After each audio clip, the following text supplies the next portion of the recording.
Hi friends, ಇವತ್ತು ನಾವು ಮಣ್ಣಿನ ತವಾನ ಹೊಸದಾಗಿ ತಂದಾಗ ಹೇಗೆ ಬಳಸಬೇಕು ಅಂತ ಈ ವಿಡಿಯೋದಲ್ಲಿ ತೋರಿಸ್ಕೊಡ್ತಾ ಇದ್ದೀನಿ.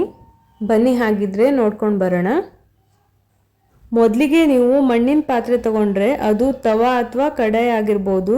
ಹೊಸದಾಗಿ ತಗೊಂಡಾಗ ಅದನ್ನು 1 ಡೇ ಫುಲ್ ನೀರಲ್ಲಿ ಮುಳುಗಿಸಿ ನೆನೆ ಹಾಕಬೇಕು ಈ ರೀತಿ. ನಂತರ ಇದನ್ನು ಸ್ವಲ್ಪ ಈ ರೀತಿ ಸ್ಕ್ರಬ್ಬರಲ್ಲಿ ವಾಶ್ ಮಾಡ್ಕೊಳ್ತಾ ಇದ್ದೀನಿ. ಸೋಪ್ ಹಾಕದೆ ಹಾಗೆ ವಾಶ್ ಮಾಡ್ಕೊಳ್ಬೇಕು. ಅದಾದ ನಂತರ ಬಿಸಿಲಲ್ಲಿ ಒಣಗಿಸ್ಕೋಬೇಕು. ಫುಲ್ ನೀರು ಡ್ರೈ ಆಗೋ ತನಕ ಒಣಗಿಸಿದ್ರೆ ಸಾಕಾಗುತ್ತೆ. ನೋಡಿ, ಇವಾಗ ಇದು ಡ್ರೈ ಆಗಿದೆ. ನಂತರ ಇದಕ್ಕೆ ಈ ರೀತಿ 2 ಕಡೆ ಆಯಿಲ್ ಹಚ್ಕೊಳ್ಬೇಕು.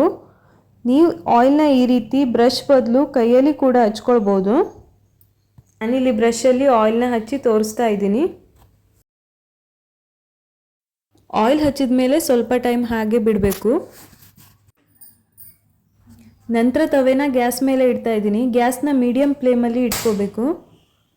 ನಂತರ ಅದಕ್ಕೆ ಈ ರೀತಿ ಸ್ವಲ್ಪ ಎಣ್ಣೆನ ಹಚ್ಕೋಬೇಕು. ನೋಡಿ, ಇವಾಗ ಹೀಟ್ ಆಗ್ತಿದೆ. ಅದು ಸ್ವಲ್ಪ ಮಧ್ಯದಲ್ಲಿ ಬ್ಲ್ಯಾಕ್ ಆಗುತ್ತೆ ಹೀಟ್ ಆದಮೇಲೆ. ಅದರಿಂದ ಏನು ತೊಂದರೆ ಆಗೋದಿಲ್ಲ, ಆರಾಮಾಗಿ ಮಾಡ್ಕೊಳ್ಬೋದು. ಇವಾಗ ನಾನಿಲ್ಲಿ ಚಪಾತಿ ಮಾಡಿ ತೋರಿಸ್ತಾ ಇದ್ದೀನಿ. ಇದರಲ್ಲಿ ದೋಸೆ, ರೊಟ್ಟಿ ಕೂಡ ಮಾಡ್ಕೋಬಹುದು. ಮಣ್ಣಿನ ಪಾತ್ರೆಯಲ್ಲಿ ಯಾವುದೇ ಅಡುಗೆ ಕೂಡ ಟೇಸ್ಟಿಯಾಗಿ ಬರುತ್ತೆ. ಇದನ್ನು ಸ್ವಲ್ಪ ಸೂಕ್ಷ್ಮವಾಗಿ ಉಪಯೋಗಿಸ್ಬೇಕಾಗುತ್ತೆ. ಹಾಗೆಯೇ ಇನ್ನೂ ಯಾರೆಲ್ಲ ನನ್ನ ಚಾನೆಲ್ನ ಸಬ್ಸ್ಕ್ರೈಬ್ ಮಾಡ್ಕೊಳ್ಳದೆ ನೋಡ್ತಾ ಇದ್ದೀರಾ, ಪ್ಲೀಸ್ ಸಬ್ಸ್ಕ್ರೈಬ್ ಮಾಡ್ಕೊಳ್ಳಿ, ಲೈಕ್ ಮಾಡಿ, ನಿಮ್ಮ ಫ್ರೆಂಡ್ಸ್ ಆ್ಯಂಡ್ ಫ್ಯಾಮಿಲಿಗೆ ಶೇರ್ ಮಾಡಿ.